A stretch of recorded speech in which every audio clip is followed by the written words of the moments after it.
Hola, ¿cómo están? Bienvenidos a un episodio más de Montessori al Descubierto, un podcast de Montessori Xaltepec. Yo soy Ana Walker y soy la coordinadora de la comunidad de adolescentes. Soy psicóloga de profesión y es un gusto para mí estar en este tema que es sexualidad, acompañando a nuestros hijos con amor y educación. Para este tema tenemos una invitada muy especial, a la cual introduzco con mucho gusto. Es Regina Novello, es terapeuta y especialista en sexualidad infantil. Muchas gracias, Regina. Gracias por estar aquí. Esta es tu casa. Bienvenida a Montessori. Muchísimas gracias, al contrario. Feliz de estar aquí con ustedes. Muchas gracias. Regina, pues comencemos para adentrarnos a este tema. Primero quisiera preguntarte, ¿cómo te interesaste? ¿Cómo fue que empezaste a investigar, a hablar y acompañar a familias con este tema de la sexualidad infantil? Buenísima pregunta. Fíjate que yo estudié la carrera de biología. La verdad es que estudié biología experimental y mi vida la visualizaba yo en el microscopio, viendo mitocondrias, ya sabes, pero siempre me hizo falta como esta cuestión social, la convivencia con la gente, ¿no? Fui madre, tuve 2 hijos y cuando mis hijos empezaron a crecer, pues creo que surgió en mí un miedo que seguro todos los padres lo van a entender, ¿no? El miedo de cómo educarlos, cómo prevenir el abuso sexual, cómo protegerlos, cómo guiarlos en el área de la sexualidad. Y un día dije, me voy a dedicar a ser educadora sexual y educadora sexual infantil. Entro a la Asociación Mexicana para la Salud Sexual y me enamoro de todo lo que es la parte de educación sexual. Y volteo a mi alrededor y digo, es que nadie nos educó. Es que hubo 1000 preguntas que yo tuve que nadie me dijo, como la llegada de mi menarca y que no supiera yo qué me estaba pasando, y veía esta necesidad, ¿no? Y entonces, como siempre en mi vida, dije, si a esto te quieres dedicar, prepárate. Y de ahí, los mismos padres, cuando yo daba una conferencia, me decían, oye, quiero una consulta contigo, porque fíjate que, y yo, muy ética, decía, no soy psicóloga, te mando con un psicólogo. Y me hablaban, no, es que yo te quiero a ti, porque tú fuiste la que diste este tema. Y entonces, nuevamente, métete a estudiar, y estudié para ser terapeuta breve sistémica. Y de ahí ya me fui más que nada al área de la prevención sexual infantil. O sea, en general, todo lo que es la sexualidad infantil. Estudié un posgrado en prevención de abuso sexual infantil.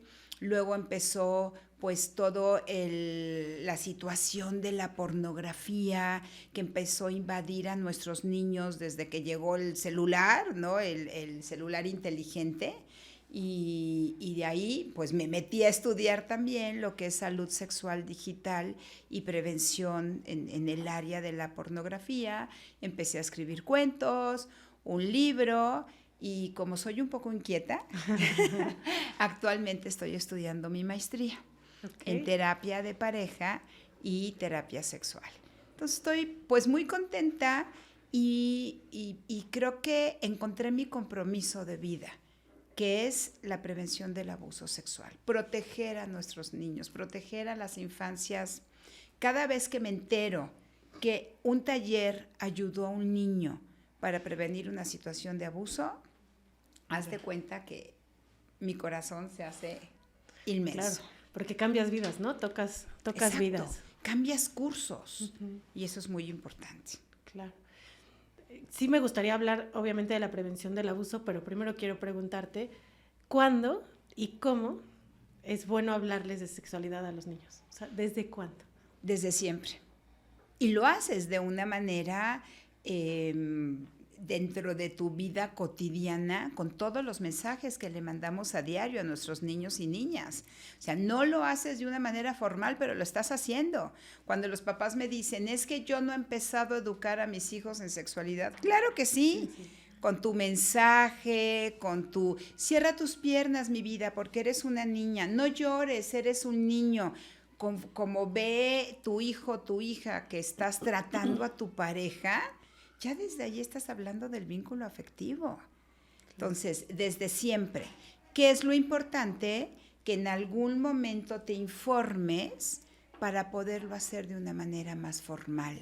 con mayor conocimiento, con un objetivo más directo, conociendo el desarrollo psicosexual de tus hijos. Ok, el conocimiento. Conocimiento, por supuesto. ¿Cuáles son los errores más comunes que como papás cometemos hablando de sexualidad? Yo he escuchado por ahí, siempre que te preguntan algo, contéstales con una pregunta para saber cuánto sabe. Claro. ¿No? Pero así un error que todos podríamos cometer, ¿cuál sería? Primero, pensar que tu hijo, tu hija va a perder la inocencia porque toques el tema de sexualidad. No la pierdes. Si tú estás brindando una educación apropiada en el momento apropiado, con la información apropiada, no tiene nada que ver con la inocencia. Entonces, eso es algo como muy importante. Saber qué le toca en el momento de vida para que no se te adelanten y alguien más le brinde esa información, que puede ser internet, puede ser el amigo. Entonces, hay papás que me dicen, es que no me he preguntado nada. A ti. A ti. Pero no sabes si ya le preguntó al amiguito. No sabes si ya se metió en una computadora. Claro. ¿Sí? Entonces, creer que tu hijo no necesita ese acercamiento, perderte de la oportunidad de establecer un puente de comunicación y que te vea como un referente. No, pues con mi mamá platico de este tema. Aquí tengo una duda con quién voy con mi mamá, pero si mi mamá nunca ha hablado de nada y cada vez que yo digo la palabra pene, mi mamá se hace así, pues no van a ir con ella nunca, ¿no? Digo, mi mamá, mi papá, quien sea, ¿no? Claro. Entonces, el no abrir el tema dentro de casa, el pensar que la sexualidad infantil es igual a la sexualidad del adulto. Es un gran error, claro. Gran error, porque tu hijo te puede decir algo y tú te vas inmediatamente a la sexualidad del adulto. Y claro, te asustas, ¿no? Te llega tu chiquito de 4 años, mi amiguito me enseñó el pene o las pompas. Y inmediatamente te vas a una situación de adultos, de adolescentes. Es que es un abuso porque el de 4 le enseñó. No, no es un abuso. Se llaman juegos sexuales infantiles propios del desarrollo psicosexual. Uh-huh. Entonces, información, no pensar en la sexualidad del adulto cuando tu hijo es un niño, regresar la pregunta, como tú dices, es muy importante. ¿Tú qué piensas? ¿Tú qué opinas? ¿Dónde lo viste? ¿Tú qué crees? Okay. Serían como consejos muy importantes, ¿no? Y sobre todo no perderte la oportunidad de meter tus valores. Yo quiero rescatar algo que tú dices mucho, sé el adulto confiable, ¿no? Yo te escuché decirlo y lo dices en varias ocasiones en los videos que tú subes y yo me pongo a pensar en nuestra propia sexualidad, en nuestro propio crecimiento, ¿no? Yo, Ana, a los 5 años, ¿qué adulto necesitaba con esa pregunta, ¿no? Y entonces si te bajas, pues no necesitas una concepción de adulto y, ay, eso es malo, eso es cochino, tápate, a ver, ¿y por qué te lo enseñó el pene tu compañerito de 5 años o de 4 años? ¿Qué estaban haciendo? ¿En dónde estaban? ¿No? A lo mejor se estaban cambiando para ir a la natación, ¿no? ¿Cómo y tú te ya sentiste? Lo dijiste. ¿Cómo te sentiste? Y hasta ahí. Y Regina, a partir de ahí ya le puedes decir algún consejo. A ver, amor. Claro, entonces ahí puedes meter ya los conceptos de público y privado. Okay. ¿Qué partes de tu cuerpo son privadas? Yo siempre lo divido, privadas a la vista, privadas al tacto, quien sí te puede ver, quien sí te puede tocar, porque los papás y los adultos en general nos vamos aquí el no. Y la lista del no es interminable. Y tú sabes que los niños chiquitos tienen pensamiento concreto, claro, ¿no? Que nadie te toque, como le decía un niño a su mamá. Mamá, es que no fue nadie, fue Felipe. Uh-huh. Adorado. Sí, mi vida. ¿No? Fue Felipe, no es nadie. Felipe es Felipe, mamá, claro, ¿no? Claro. Entonces, yo cumplí con tus reglas. Entonces, más bien decir quién sí en lugar de quién no. Oye, un error muy común es, esto estás diciendo público y privado, pero les podemos decir privado en lugar de, decimos prohibido en lugar de privado. Claro. ¿No? Y entonces van al doctor y él sí tiene que revisarte, ¿no? Por supuesto. Siempre les decimos, va a estar tu mamá o tu papá acompañándote mientras el médico te revisa, ¿no? Entonces el niño ya entiende que hay personas que sí son necesarias que revisen esas partes privadas, pero exacto, no son prohibidas, ¿no? O si tú no quieres, nadie puede tocar tus genitales. Número uno, hay veces que los niños sí desean el tocamiento en una situación de abuso, porque no están comprendiendo que es una conducta que no es adecuada. Estoy hablando de niños pequeños, muy pequeños, ¿sí? De 0 a 7 años. Y lo siguiente es que, claro, llegan con el doctor, con el pediatra o la pediatra y es, no quiero que me toque, no quiero que me toque. Y resulta que la niña trae una infección y que el pediatra no la puede revisar porque le dieron como esta cuestión de si no quieres que te toquen, puedes decir que no. Sí, pero explícale que en un contexto médico, por cuestiones de salud, sí lo tenemos que permitir. O van al dentista y tampoco lo permiten. Entonces hay que separar esto. Hay que explicarle las razones por las cuales sí y la razón por la cual sí es una razón médica o una razón de higiene, limpieza. Punto. Esto me lleva a otra pregunta, Regina. ¿Cómo hablarles, ya me estoy saltando un poco, pero cómo hablarles de cuidarse, de que sin que fomentes el miedo? O sea, porque abuso y los papás nos da miedo y cómo le digo, pero entonces la manera como se lo transmito a mi hijo también es, nadie te puede tocar, nadie te puede ver, y entonces el niño puede estar con miedo, ¿no? Y Por vivir supuesto. con miedo. O sea, es una línea muy delgadita, ¿no? Muy delgada. Y justo ha sido mi línea de trabajo. Lo importante no es generar miedo, lo importante es generar habilidades de prevención. Y una habilidad de prevención es que tu hijo, tu hija, aprenda a detectar situaciones en donde pueda alejarse aún sin saber lo que le pudo haber pasado. Suena dificilísimo, ¿verdad? Pero Ok. mira, te pongo una traducción muy sencilla, un ejemplo, un caso de la vida real, ¿no? Que además para mí fue muy significativo porque fue un impulso en mi trabajo, ¿no? Así de, tengo que seguir trabajando en esto. Una chiquita que había trabajado yo con ella durante varios años y otros niños también, ¿no? Brindándoles talleres en cuestión de habilidades para la prevención. Entonces, te lo hago muy breve, pero esta chiquita dentro de su casa, con el jardinero, una persona conocida, ya sabes, 2 años de antigüedad, que ya, pues, tiene una convivencia de, ya llegó y voy a ir a saludarlo, etcétera, le dice, de sorpresa ya de 9 años, la toma por sorpresa, como cualquier abusador, ¿no? Que generalmente toma por sorpresa, gana la confianza, rompe el límite y le dice, ven, vamos a la parte de atrás del jardín, a una covachita donde guardo mis cosas. Al llegar allá le dice, vamos a jugar a desvestirnos, a cambiarnos de ropa, pero guárdame el secreto porque tus papás no van a poder entender este juego que es entre tú y yo, complicidad que genera el abusador, ¿sí? Y la niña le dice, sí, pero déjame ir a mi casa por más ropa para jugar bien. Corre, llega con su mamá y le dice, mamá, tú eres mi adulto confiable. ¿El jardinero me pidió un juego que me hizo sentir? No. Siento sí, siento no en mi cuerpo. Eso es una habilidad que tiene que ir generando un niño, ¿sí? Me pidió que guardara el secreto. ¿Por qué voy a guardar el secreto si es un juego? Y le tuve que mentir. Le dije que venía por más ropa para decírtelo a ti. Ay, mamá, no sé qué quiera el jardinero, pero yo me voy a jugar. Pero todos queremos tener esa hija.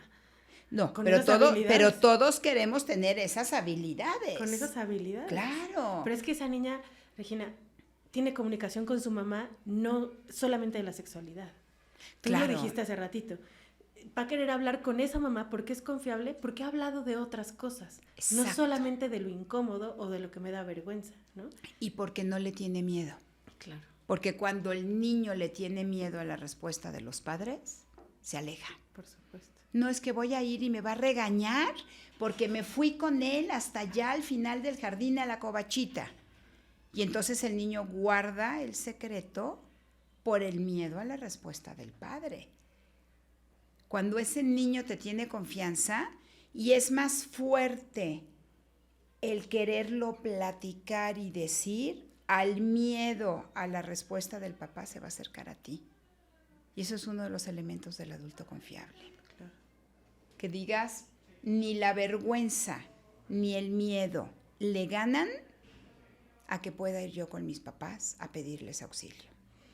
La niña no supo qué le pudo haber pasado. Tú y yo lo sabemos. Ella no, pero tenía las habilidades de prevención. Sí, sí. Y es una niña fuerte desde muy chiquita. Claro. O sea, no se hizo fuerte en ese instante. No. O sea, es algo que se va trabajando día con día. Es que sin vínculo no puede haber comunicación. Definitivamente. Entonces, definitivamente lo que tenemos que fortalecer como papás es ese vínculo y esa confianza para cualquier tema. O para sea, cualquier tema. El tema de mamá tomé esto sin permiso, mamá me equivoqué, mamá se me olvidó, mamá ese señor me quiere hacer algo, sí, quiere jugar a algo. Exacto, o vi esto en internet, o te rompí la pantalla de tu celular, ¿no? Lo que sea. Eso es ganarse el puesto de adulto confiable. Yo siempre digo, gánate el puesto de adulto confiable.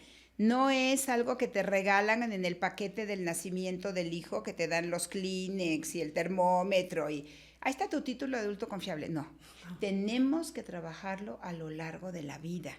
Yo sigo trabajando con mis hijos adultos el ser un adulto confiable. Claro.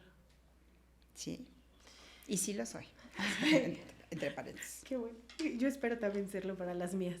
Te quiero preguntar, ¿este adulto confiable en la pubertad y sobre todo en la adolescencia cambia?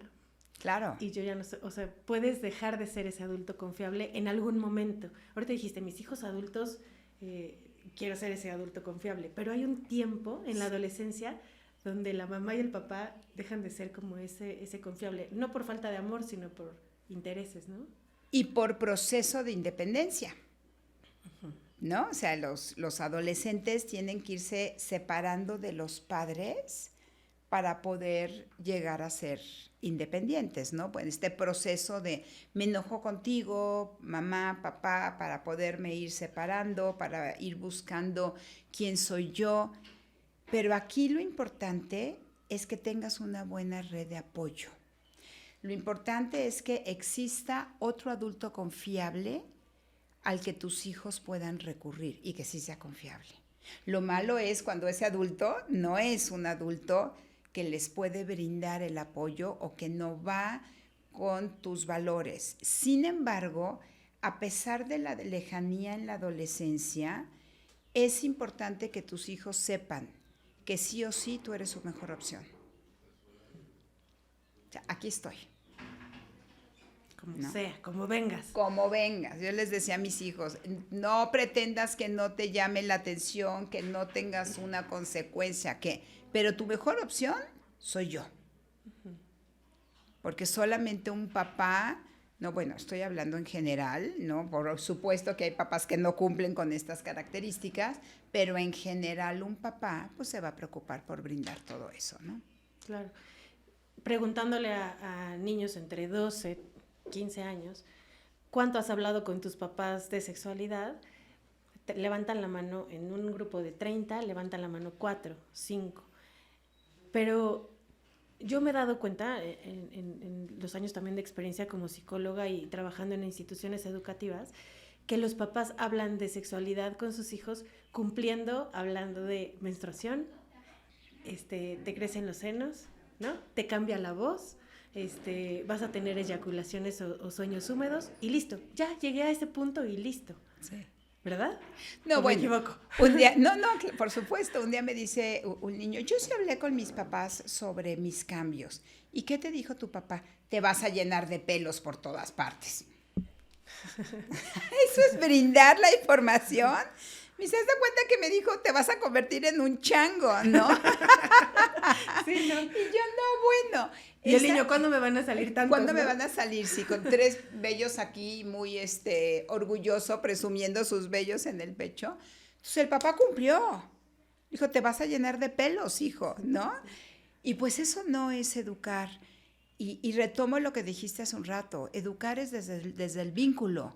generar la confianza de ir dando esa información, de hablar de la cronología en la que se van a dar los cambios poco a poco, de explicarle lo que es una eyaculación al niño, lo que es la menstruación, quitar mitos de esto es prohibido, esto es sucio, esto es malo y no vayas a tener una erección, porque si tienes una erección, a ver, es una respuesta fisiológica del cuerpo desde útero.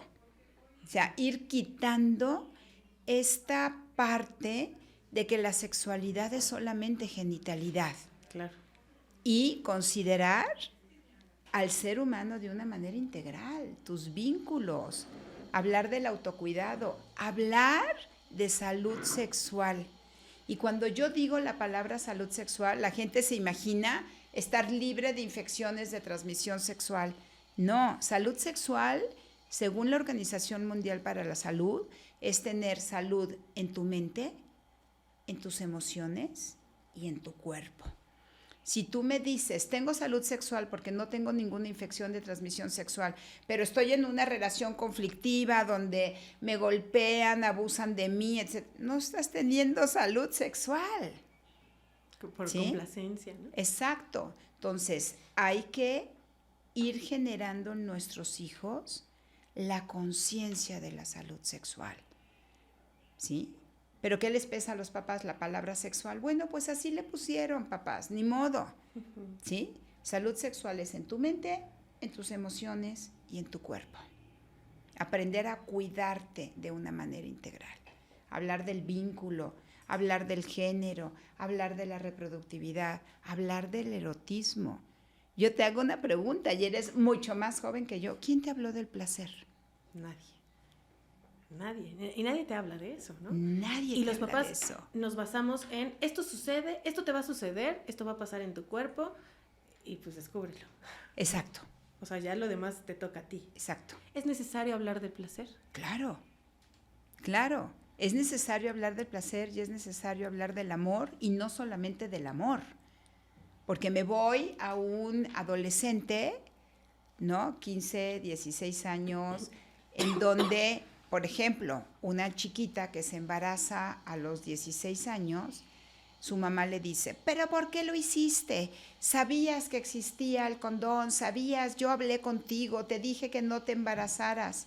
Y la niña volteó y le dijo, mamá, tú me dijiste que solo con amor. Y yo lo amo. Y yo lo amo. Estoy enamorada. Y lo hicimos con amor. Para ella no se equivocó, ¿no? O sea, para ella no se equivocó. Ella cumplió con los requisitos de la mamá. No tenga relaciones a menos de que sea con amor. Y ella tuvo relaciones enamorada. Entonces, desvinculamos el placer y el amor. ¿Sí? Sí, pero me regreso un poquito, ¿no? Cuando suceden estos autoerotismos o estos juegos individuales, masturbación, para hablarlo correctamente, en los niños, a los papás les asusta. Porque ¿qué han visto? Pero ¿por qué lo hacen? Y en su cabeza viene la sexualidad adulta, ¿no? Claro. Donde, ¿qué tiene mi hijo? No, déjate ahí, cochino, claro. Ahí no va la mano, ¿no? Y es algo natural de los niños. Es algo natural. El autoerotismo es algo natural en los niños porque es un descubrimiento de su cuerpo. Es un descubrimiento de las sensaciones placenteras. Como de repente un día te haces así y dices, ¡ay, qué rico! ¿No? Y te quedas allá apapachándote o haciéndote así, dices, ¡ay, qué delicia! Eso es autoerotismo. ¿Sí? Es generarte tú mismo sensaciones placenteras. Pocas partes del cuerpo tienen tantas terminaciones nerviosas como los genitales. Entonces, cuando un niño de la primera infancia, de los 0 a los 6, descubre ese autoerotismo y le genera placer, pues todo el mundo que siente placer lo quiere repetir. Nadie dice, ay, qué delicioso mi café, pero no lo vuelvo a tomar. No. No. Dices, qué delicioso mi café. Oigan, otra tacita, por favor. ¿No? Y digo, y hablo del café porque es mi vicio, pero puede ser el cigarro, puede ser el alcohol, puede ser el sexo, puede ser cualquier cosa que sea placentera para ti. Pero, como todo en la vida, hay parámetros que nos indican cuando un niño ya está fuera del parámetro y que podemos sospechar de algo. Justo eso te iba a preguntar. ¿Hasta dónde es normal ese autoerotismo? ¿Y cuáles son los signos que como papás nos tenemos que dar cuenta algo ya no está bien? Cuando un menor en la primera infancia está teniendo autoerotismo constante, repetitivo, con angustia, ya no está cediendo esa conducta ante una distracción. No estoy diciendo llamada de atención, regaño, golpe, no, distracción. Vente, mi amor, vamos aquí, mira, acompáñame por un cuento. ¿Qué te parece si leemos tantito? Eso es una distracción, ¿de acuerdo? Y ya no cede y se está quedando con angustia teniendo la conducta, hay que ver qué está pasando. Okay. Puede ser desde, trae una infección en genitales, la ropa interior le está dando comezón porque hizo alergia al detergente, está muy ansioso por alguna situación que esté viviendo. Pandemia. La pandemia, bueno, aumentaron las conductas de autoerotismo de una manera brutal, ¿no? El 30% de los niños estaban con un autoerotismo constante, o sea, dije mal el porcentaje, un 30% más de lo habitual empezó a tener conductas de un autoerotismo mucho más constante y repetitivo, porque finalmente la ansiedad en el preescolar, en la primera infancia, también se puede sacar a través del autoerotismo, ¿no? Y puede ser desde, la maestra me está explicando que saque 5 colores, y a ver, saquen 5 colores y la línea de acá la van a pintar de verde y la de allá de azul, pero hagan 4 triángulos y 3 cuadritos, y el niño dice, ¿qué onda? Yo me toco los genitales y a ver qué hacen los demás, porque yo aquí estoy súper relajado, ¿no? Uh-huh. Puede ser que la esté pasando muy mal en la escuela, puede ser que los padres estén en una situación de separación, de violencia familiar, junto con otras señales, la posibilidad de un abuso sexual. Es decir, no todo niño que tiene un autoerotismo compulsivo lo traduces a un abuso, ¿no? La ansiedad se saca a través, sobre todo en el preescolar, que todavía no pueden regular sus emociones y que todavía no pueden comprender lo que es público y privado, qué hago en público, qué hago en privado, ¿no? Cuando tú observas un autoerotismo en donde hay introducción de dedo u objeto en ano o en vagina, es un foco de atención rojo. Pide ayuda inmediatamente.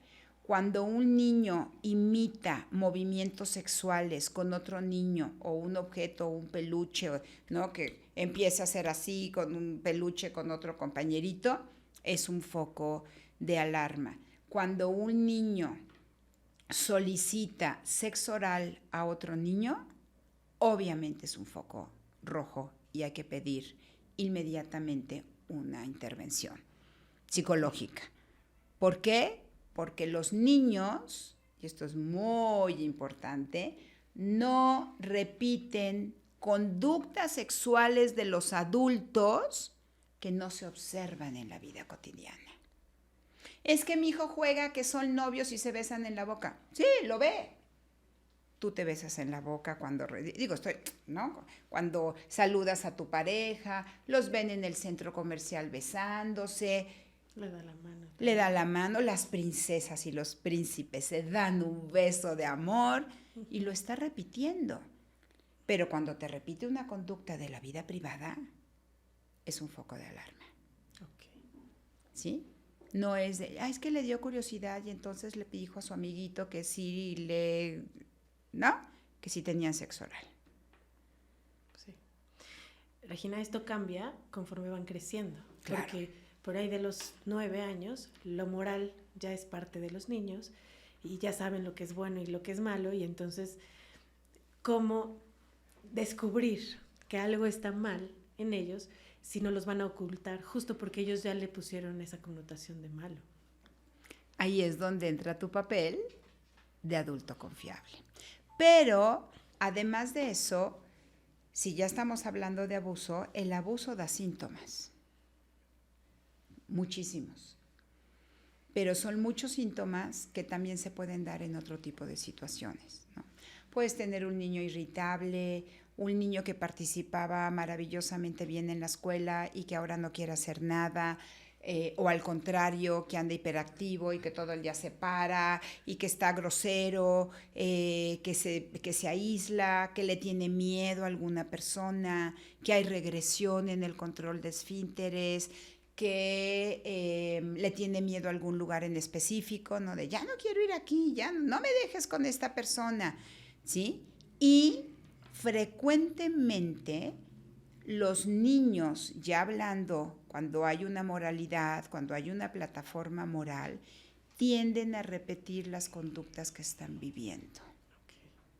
Y entonces de repente hay un juego sexual que ya no es juego, que ya cruzó la línea de un juego sexual infantil y ya se convirtió en una conducta de abuso, ¿no? Y resulta que el niño o la niña de 9 está queriendo practicarle sexo oral al primito de 6.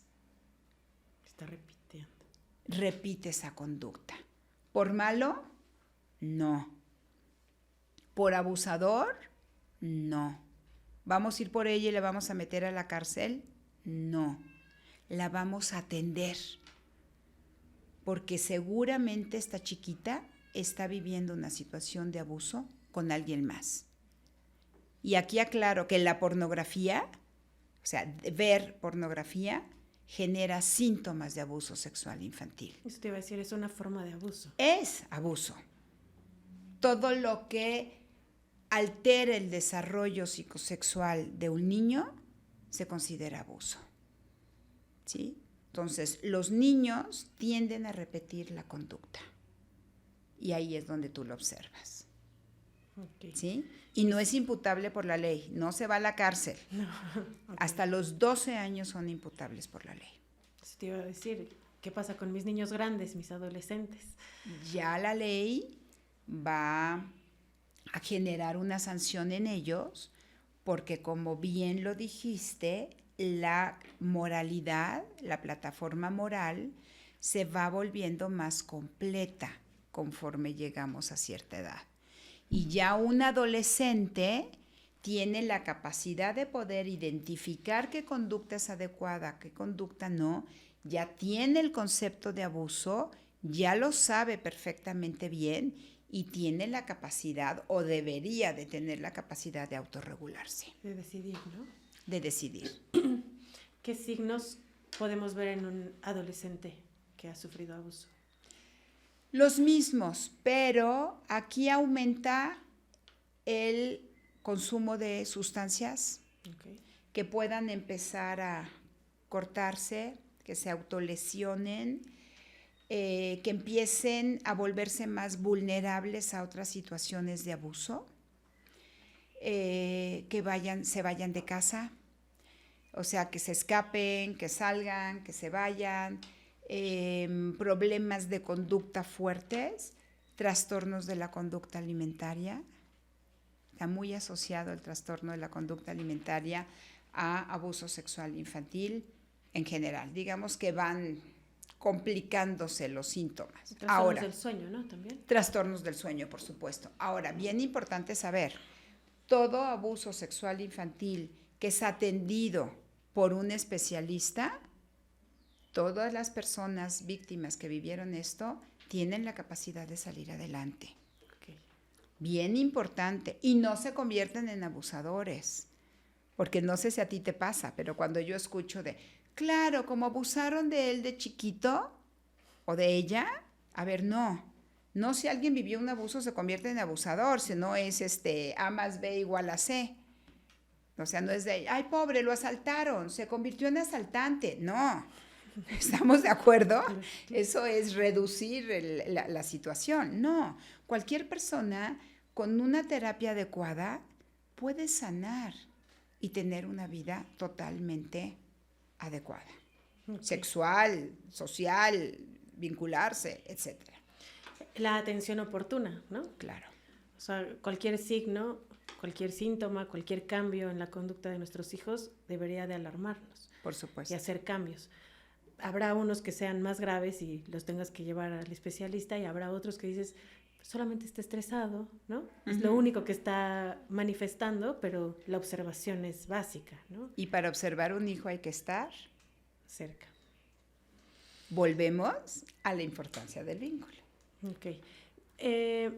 Ahorita dijiste, cualquier niño en situación de abuso puede reparar, puede salir, resignificar, ¿no? Es lo que hacemos en la terapia.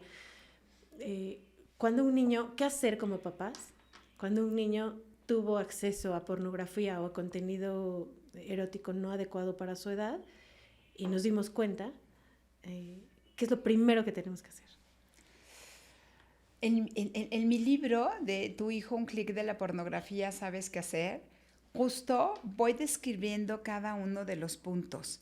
El punto más importante, siempre que tú descubres una situación así, dolorosa, cualquier situación, en un hijo es guardar la calma. Porque de tu calma depende que tu hijo hable o no hable. Okay. Si yo llego ahí, ¿cómo es posible que estés viendo esto? ¡Chas, chas! Ya te metí 4 cachetadas, te agarré de los pelos, te rompí la computadora, ¿vas a hablar? Jamás. Jamás. Y entonces te pierdes la oportunidad de poder dialogar y saber de dónde vino eso. Porque a lo mejor está viviendo un grooming y está en contacto con un adulto y ya no te lo dijo. Porque bueno, si me vio viendo pornografía y me jaló la cabellera, ahora imagínate, si le digo que además estoy en contacto con un adulto y mandándole fotos. Entonces, lo primero es guarda calma. Respira profundo. Yo soy el adulto. ¿Te lo crees? ¿No? Yo soy el adulto. Soy el adulto confiable, soy el adulto. Y le dices, permíteme tu dispositivo. ¿Sí? Dámelo en este momento. Te pido que te retires a tu cuarto mientras yo logro asimilar esto. Y revisas lo que vio. Hay papás que empiezan a borrar el historial, a borrar el historial. Y no saben qué vio. Y no saben qué vio su hijo. Y entonces, ¿desde dónde estableces el diálogo? Porque cuando llegan, por ejemplo, conmigo a consulta y le digo al papá, ¿qué vio? Ay, no sé, yo nada más vi la pantalla y borré todo. Dices tú, espérame, es que para mí no es lo mismo si vio una violación, si vio pornografía de abuso infantil, si vio lo que quieras, ¿no? Violencia, sometimiento, pornografía homosexual, no es lo mismo. Y la información es distinta y la manera de abordarlo es distinta. Claro, porque yo tengo que tener esa información para ver cómo voy a resignificar lo que vio. ¿Sí? Entonces, no borres, revisa lo que vio. ¿Es muy doloroso? Sí. ¿Cuesta mucho trabajo? Sí. Pero es lo que toca. Si tienes pareja, véanlo juntos, traten de hacer una lista sobre lo que pudo haber entendido. Pudo, porque no necesariamente el niño entiende lo mismo que tú, porque tú tienes mente de adulto, no de niño, ¿sí? Y entonces, en tranquilidad, puede ser ese mismo día, puede ser al día siguiente, te sientas y le dices, te escucho. ¿Cómo llegaste aquí? ¿Alguien te la compartió? ¿La has visto con alguien más? ¿Te estás en comunicación o no con un adulto? Y decirle, esto requiere la ayuda de un especialista. Por lo pronto, como no supiste cuidarte, tu dispositivo en el que te estás metiendo y todos los demás en los que te puedes meter, vienen para acá y lo metes en abstinencia total. Con los niños, no con el adolescente. Ahí son otro tipo de técnicas como lo tienes que ir abordando, ¿sí? ¿Por qué? Porque tu cerebro se acostumbra a ver este tipo de contenido. Causa adicción. ¿Por qué causa adicción? Porque eleva el 200% la dopamina, al igual que la cocaína. 200% eleva la dopamina, al igual que la cocaína. Entonces, ¿se va a enojar si le quitas el dispositivo? Sí. Pero se va a aliviar. Hay que meterlo en abstinencia. Hay que meterlo en abstinencia. Hay chiquitos que los veo 5 o 6 sesiones, que más o menos es las 5 o 6 semanas que necesita el cerebro para poderse desintoxicar y que el sistema de recompensa de la dopamina regrese a su estado basal, que le digo, ¿cómo te ha ido? Las primeras sesiones, muy mal, me caes gorda, te odio, no es posible, ya no soporto a mis papás, ¿no? La cuarta sesión, volví a jugar básquetbol, no lo puedo creer, ¿qué crees que hice? Panqués con mi mamá, siempre hacíamos en las tardes y ahora lo estoy volviendo a hacer. Jugué con mi hermana, bueno, hubo una que me mató, así. Me dice, volví a construir mi casa de Barbie, tenía una casa así, inmensa de las Barbies, ya sabes, con todo, 10 años, esta chiquita, y me dice, jugué con mi hermanita y volví a construir mi casita. Amo a mis Barbies otra vez. Es que dejan de ser niños, Regina. O sea, los dispositivos como que los obliga a olvidarse de todo lo demás que hay. O sea, dejan de jugar con los perros, dejan de ayudar en la casa, dejan de observar el jardín de su casa, las flores, ¿no? Cosas que antes disfrutaban mucho, ahora lo ven en una pantalla y están ahí. Exacto. Ahí. Y claro, se encuentran con información que no toda es sexual, ¿no? Pero mucha de ella sí tiene esta connotación. O de violencia. De violencia. Yo siempre les digo a los papás, no solamente encontrarse penes en internet, ¿no? O sea, claro. Encuentran asesinatos, encuentran cosas de sometimiento muy fuertes. Muy fuertes. Y los tenemos que proteger de eso, ¿no? Correcto. Oye, entonces, si la dopamina se sube tanto, ya me sale la neurociencia por aquí, tenemos que ayudarlos a encontrar dopamina en otro lado. Duración en otro lado, ¿no? Claro. En deporte, en actividades de servicio. Correcto. En afectos, en abrazos. Y entonces, pues todo esto que están acostumbrados a recibir dopamina lo reciben desde una Correcto. parte más sana, ¿no? Correcto. Me vas a quitar esto, pero ¿qué me vas a dar? Claro. Porque mi cerebro me está pidiendo esa dopamina. Claro. ¿Sí? Entonces, ¿cómo vamos a ir regulando esta dopamina que estoy necesitando y que cada vez la voy a ir bajando poco a poquito a su estado basal? Y con el adolescente es distinto porque con el adolescente se junta algo muy importante, que es el deseo. Ya desea, ya va con ya no un autoerotismo, sino una masturbación dirigida al placer y se hace un círculo. Veo pornografía, me excito, me masturbo, siento placer, entonces ya la quiero volver a ver pornografía y se hace un círculo. Y aquí es empezar a ver qué lo está detonando. O sea, tengo adolescentes que me dicen, es que cada vez que me enojo con mis papás me meto al baño. Y esa es su manera de sacar ese coraje, ¿no? Es que la chica o la novia o la amiga o el amigo me dijeron que no algo, que no quiere salir con él, que no quiere ser su novio o su novia. Y entonces, un poquito como el adulto con el cigarro, claro, que lo empiezan a asociar a momentos de vida, ¿no? No es que cómo voy a tomar un café sin fumar, es que cómo me voy a ir a una plática con mis amigos sin sacar un cigarro, ¿no? O sin beber una copa. Lo mismo va sucediendo con la pornografía. No puede tener placer sin pornografía. Exacto. Entonces, hay que ver qué estímulo lo está detonando para que lo identifiquen, lo puedan autorregular y ver qué les puede dar dopamina. Ok, siempre está acompañado de ansiedad, ¿no? Claro. Y esa ansiedad se tiene que canalizar de otras maneras. Correcto. Con la simbolización. Correcto. ¿No? Ok. Híjole, este es un trabajo muy personal, muy íntimo dentro de cada familia, porque la forma como cada familia educa, como cada familia recibe los estímulos o las experiencias de sus propios hijos, tiene que ver con sus valores, con también su estilo de educación, su historia. Y entonces sí es un trabajo interno, o sea, de puerta cerrada para dentro de tu casa, ¿no? Correcto. Entonces, me estás dando como respuestas de todo se cura dentro de la casa. Bueno, Sí. claro, con especialistas, pero Exacto. yo puedo observar, puedo prevenir, puedo establecer vínculo, puedo establecer una comunicación, pero dentro de mi casa y dentro de esta familia, Correcto, ¿no? correcto, Está la clave ahí, correcto. con los papás. Y ir adelante yo siempre digo, ve 3 pasitos adelante de tus hijos.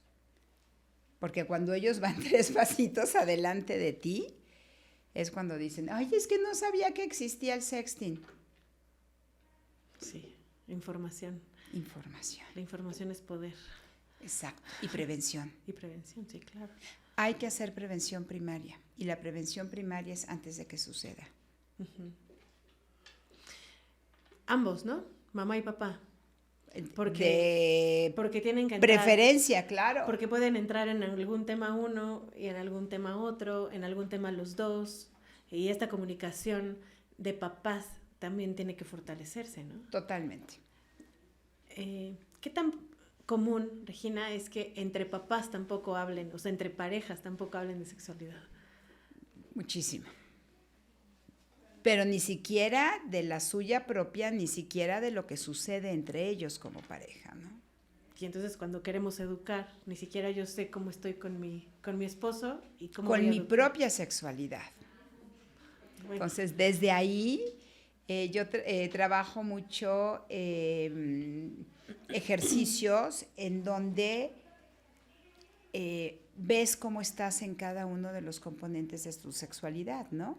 Okay. ¿Qué mensajes recibiste en tus vínculos afectivos? ¿Qué mensajes recibiste en el género, lo que es ser hombre, lo que es ser mujer, tu reproductividad? Y pongo frases sencillas, ¿no? Sencillas como el matrimonio es para siempre, como te tienes que casar porque si no te casas, pues ya no la hiciste en la vida, como no hay mujer más bella que una madre, y entonces si no quieres ser madre, pues ya no fuiste bella, o qué pasó, ¿no?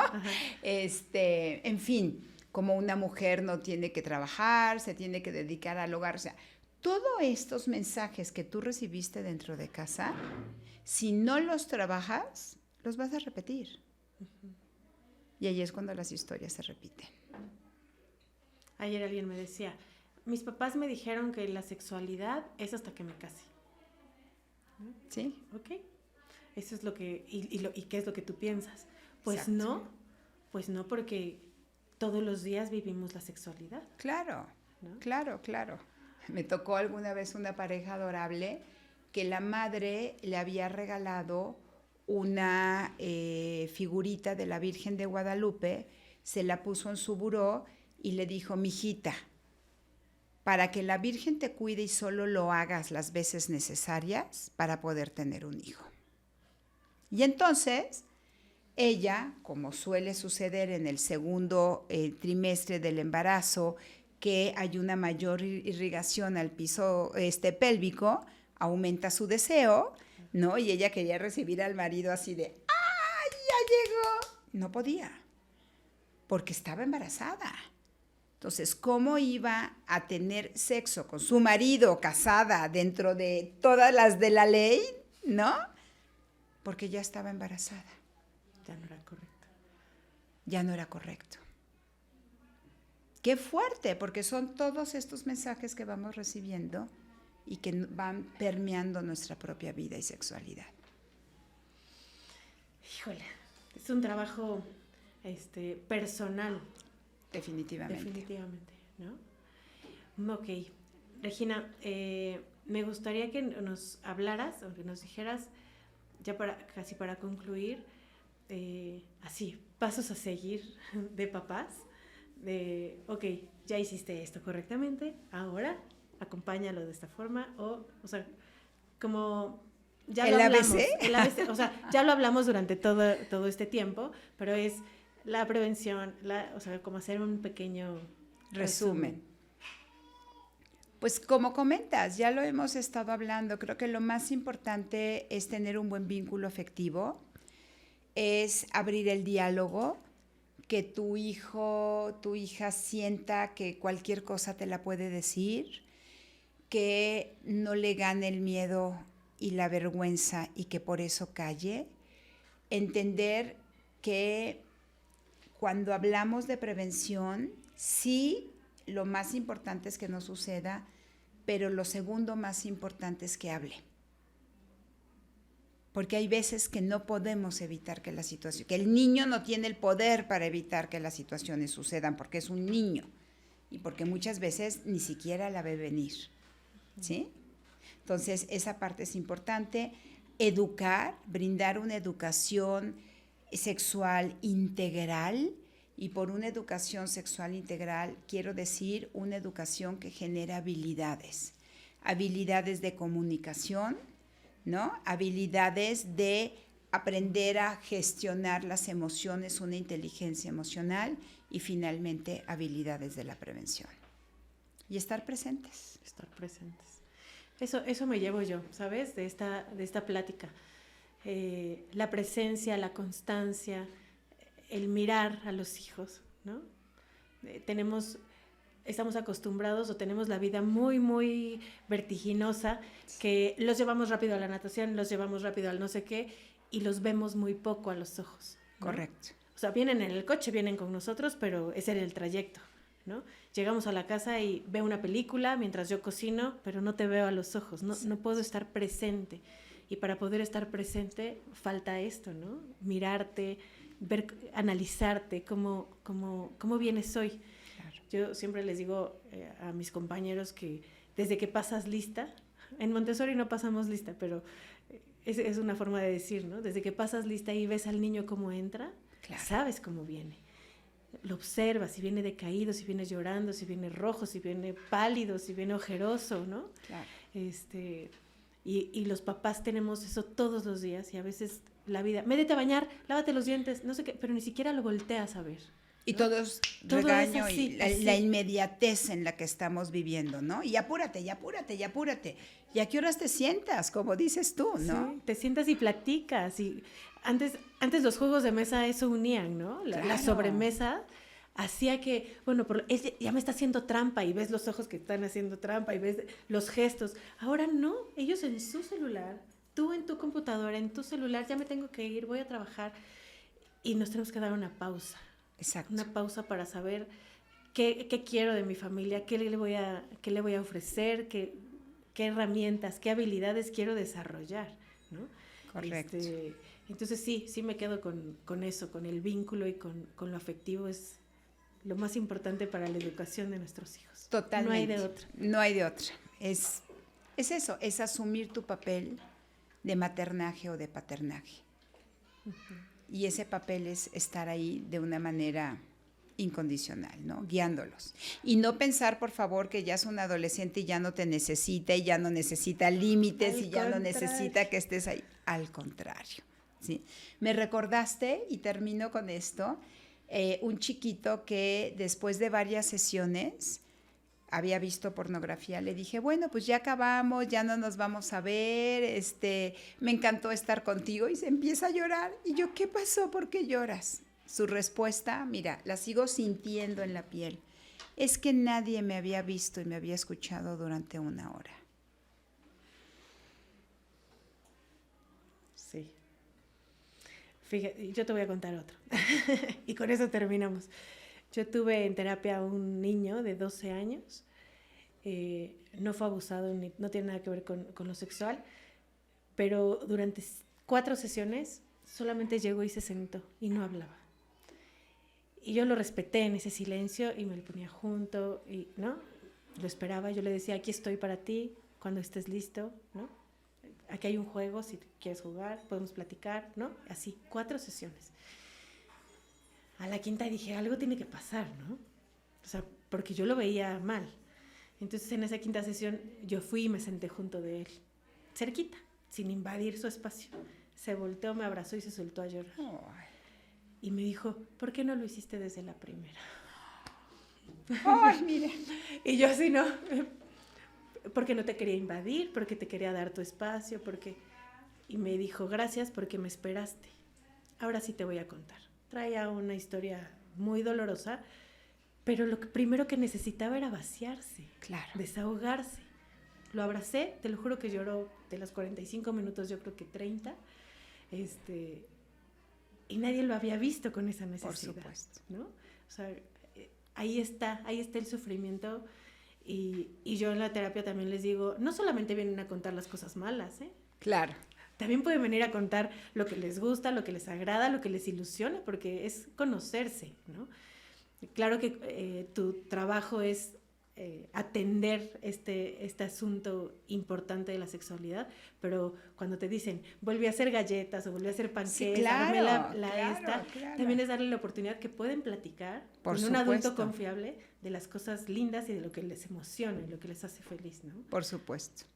Regina, te agradezco mucho. Yo quisiera seguir platicando, aprendiendo de ti. Sé que tienes una experiencia impresionante y Gracias. que tu trabajo diario es de aprender, de renovarte. Me encanta tu Instagram, sí lo sigo. Gracias. Sí, veo como en pocos minutos puedes decir tantas cosas y son muy sencillas. No es gran cosa lo que tenemos que hacer como papás o como educadores de niños, ¿no? Son pequeños tips y de verdad te lo agradezco por desmenuzarlo y ponérnoslos tan ligerito. Al contrario, pequeños grandes pasos. Así es. Muchísimas gracias, al contrario, un placer y muy agradecida de haber estado aquí. Muchas gracias, Regina. Muchas gracias a todos. Este fue Montessori al Descubierto y nos vemos en la próxima. Gracias.